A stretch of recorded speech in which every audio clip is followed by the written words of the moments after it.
welcome to another episode of Jim's Farming. So I think we're in the midst of Storm Arwen. Quite a bit of damage here in the orchard. There's 2 trees that have gone over. Quite a big one. Another one, the top's blown out. 7 branches here down. So these branches have been cut out previously. So that's 1, 2. Another one broken off, spilled off there. 3, 4 over. And an old apple orchard, cider orchard. It's not looking great. All the pigeons out over there actually on the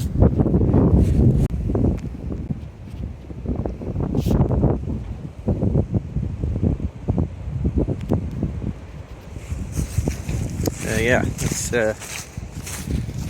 best trees to prune.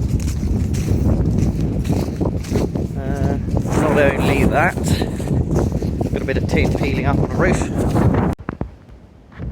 Not great. Just damage to the sort of cap tiles on the old barn there. That kind of load of tiles is tumbled down. Gonna have quite a bit of repair work to do. You can probably see up behind me the hole in the roof. Yeah, so not great. A few things going on this last week. We had a very expensive delivery turn up. Got a bit of footage of that. Something in a blue bag. Haven't had the bill for it yet, but not looking forward to it. I've been making some barn owl boxes. Got one nearly finished there. And got which I have put up in the Dutch barn. A power cut here this morning, so I haven't been able to get on. That's back on. There's quite a lot of trees down around about. Yeah, we'll have to wait for the wind to die off. Be a job for tomorrow morning, I think, trying to get that tin sheet on that roof fixed back down. It's going to be a bit awkward to get to actually. Where it is, it sort of butts up against some other roofs. But actually, one on the other side of the barn, far end, that blew off a couple of years ago. Did actually, all the old barn roofs here did actually used to be slated, and apparently they're constantly replacing slates. We do catch quite a bit of wind here, and quite flat around here, and so they replace them all with corrugated tin, and that sort of different sort of profile on that roof.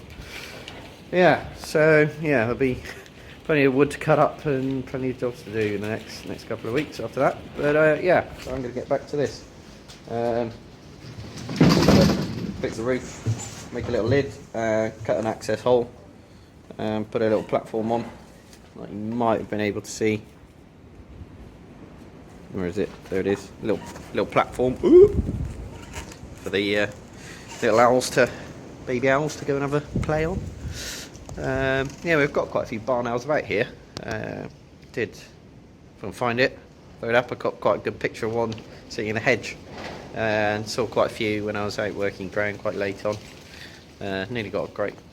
I was a bit slow getting my phone out, but I caught a hare in the headlights of the tractor, and the barn owl spotted it and was chasing it around in front of me. That was pretty cool. But yeah, really nice to see them. Nice to see a little owl in this barn actually, so maybe we'll put an owl box up in here or something. Daft dog. So got the lid, sides, little entrance hole cut out. What do you want, Taz? What do you think of it, Taz? Do you live in it? So that's the platform. So frustratingly, run out of battens, so haven't got a continuous piece across there. Get off. And the lid just should, nice tight fit, pop off like so. And we've got a nice roomy box in there. So yeah, I'll just tidy up those edges a bit before I put it up anyway. And I think actually on the other one I put those bits right out to the back, but yeah, a bit short on timber, so yeah.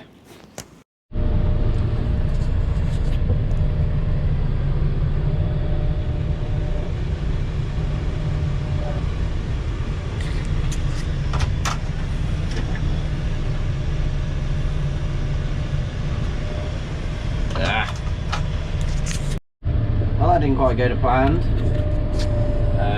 Just putting our old quickie bucket out of the shed. Obviously haven't got the right attachment on the loader to hook to it, so got the pallet tines on it. Tried to drop it on a pallet, but got the pallet tines down through the pallet. There we go, not to worry. So just having a bit of a sort out today. I'm in the Kubota M6, and we've got a delivery coming onto the farm. Normally I'd be quite excited about something being delivered, but today I'm not particularly excited because of what it costs. Something like a tractor, yeah, okay, it's expensive, but kind of fun. It's a tractor, it's exciting. What's coming on? Oh, phone's going. So, before the phone rang, yeah, not particularly excited about this delivery because of what it's costing, which is 3 times what it cost last year, nearly, not quite. So maybe that's a bit of a clue as to what is coming, but it's a sort of, you know, proper go chance to look at the positives, proper chance to have a go with the loader on the tractor. So yeah, you may have guessed it, blue bag, night tram.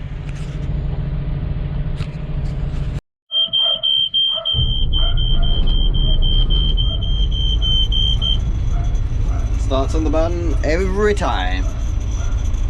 So just got to reverse this out of the shed. This is where the ferret's going.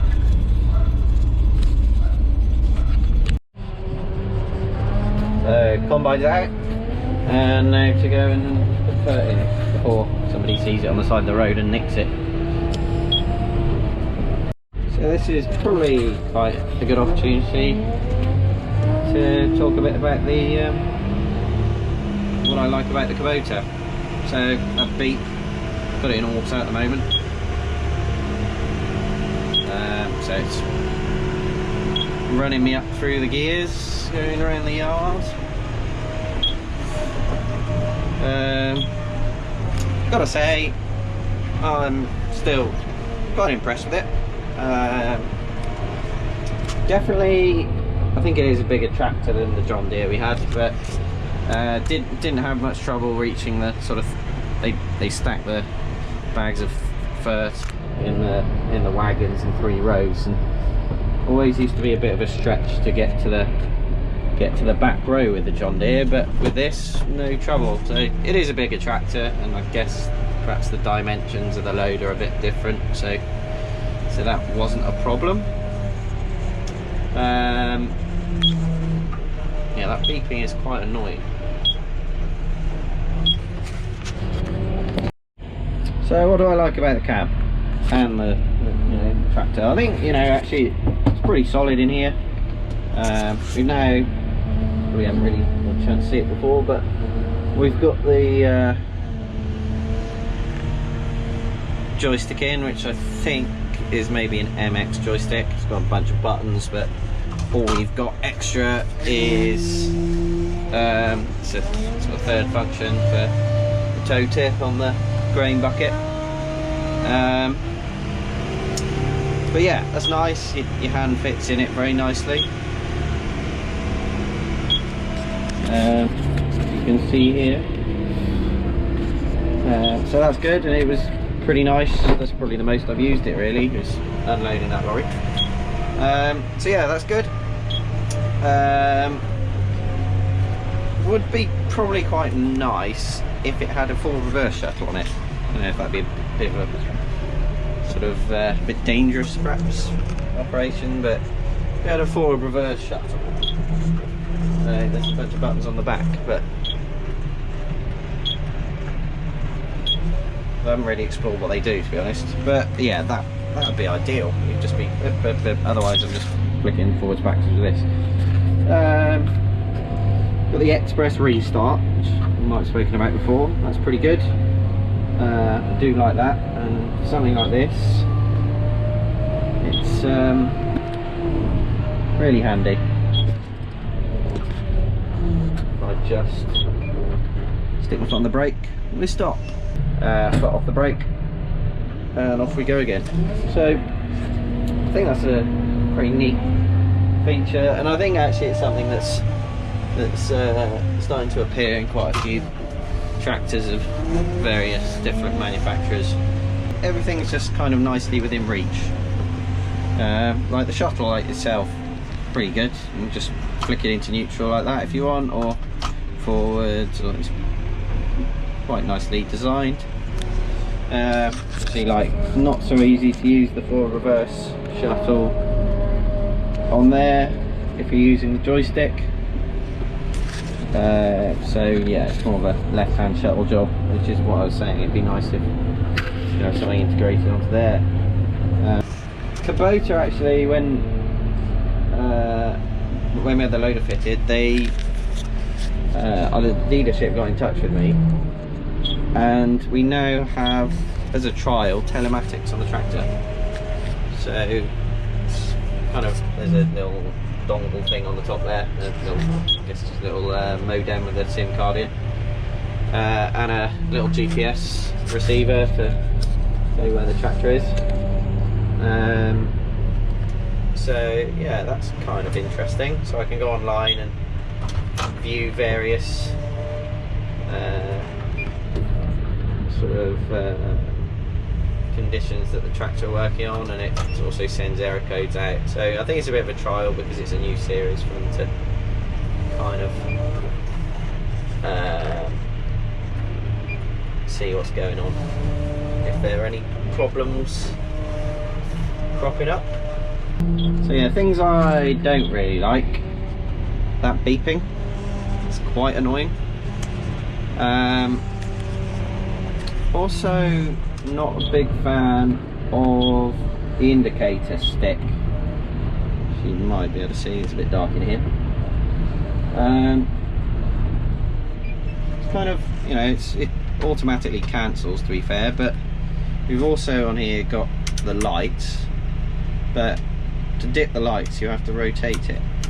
That's just kind of a bit of a, just doesn't seem that be nice if you flick it with your fingers. Flick it forward or away. But it's a minor point, just kind of, yeah, that's not that nice a feature.